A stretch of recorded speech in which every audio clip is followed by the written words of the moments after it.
Hello, ഇന്ന് June 14 ലോക രക്തദാന ദിനം. നമ്മുടെ ശരീരത്തിലെ ജീവന്റെ നദി എന്നറിയപ്പെടുന്നത് രക്തമാണ്, ബ്ലഡ്. രക്തത്തെ പറ്റിയുള്ള പഠനം ഹെമറ്റോളജി. എത്രയാണ് ബ്ലഡിന്റെ pH വാല്യൂ? 7.4 ആണ്. രക്തം കട്ടപിടിക്കാൻ സഹായിക്കുന്ന ധാതു കാൽസ്യമാണ്. രക്തം കട്ടപിടിക്കാൻ സഹായിക്കുന്ന വൈറ്റമിൻ കെ. രക്തം കട്ടപിടിക്കാൻ സഹായിക്കുന്ന മാംസ്യം ഫൈബ്രിനോജൻ ആണ്. നമ്മുടെ ഹൃദയത്തിൽ നിന്നും ശുദ്ധരക്തത്തെ ശരീരത്തിന്റെ വിവിധ ഭാഗങ്ങളിലേക്ക് എത്തിക്കുന്നത് ധമനികൾ എന്ന രക്തക്കുഴലുകളാണ്. അശുദ്ധ രക്തത്തെ ശരീരത്തിന്റെ വിവിധ ഭാഗങ്ങളിൽ നിന്നും ഹൃദയത്തിലേക്ക് എത്തിക്കുന്നത് സിരകളാണ്. രക്തകോശങ്ങൾ 3 RBC, WBC, പ്ലേറ്റ്ലെറ്റ്സുകൾ. RBC ചുവന്ന രക്താണുക്കളാണ്.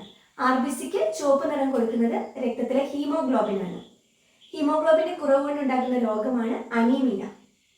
WBC ശ്വേതരക്താണുക്കളാണ്. പ്ലേറ്റ്ലെറ്റുകളാണ് 3ാമത്തെ രക്തക്കുഴലുകൾ. ശരീരത്തിലെ രക്തപര്യന വ്യവസ്ഥ കണ്ടുപിടിച്ചത് വില്യം ഹാർവിയാണ്. രക്തത്തിലെ ആന്റിജനെ അടിസ്ഥാനപ്പെടുത്തിയിട്ട് ബ്ലഡ് ഗ്രൂപ്പുകൾ A, B, AB, O എന്നിങ്ങനെ തരംതിരിക്കാം. എല്ലാവർക്കും കൊടുക്കാൻ സാധിക്കുന്ന രക്തഗ്രൂപ്പ്, സാർവത്രിക ദാതാവ് എന്നറിയപ്പെടുന്ന രക്തഗ്രൂപ്പ് ഏതാണെന്ന് നിങ്ങൾ കമന്റ് ചെയ്യുക.